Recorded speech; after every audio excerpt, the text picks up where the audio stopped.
అనంతపురంలో పాలను కల్తీ చేస్తున్న ముఠాను విజిలెన్స్ అధికారులు గుట్టురట్టు చేశారు. కేవలం లీటర్పై 10 రూపాయల లాభం కోసం పాలల్లో ప్రమాదకరమైన కెమికల్స్ కలుపుతున్నట్లు గుర్తించారు.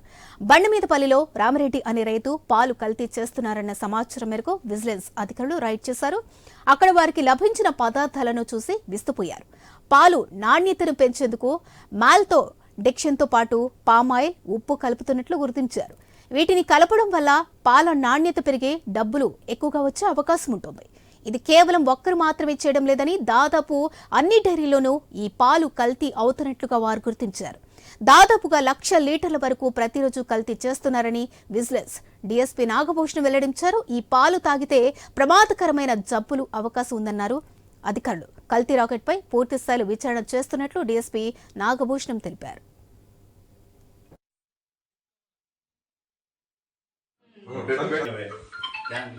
క్యాన్ లో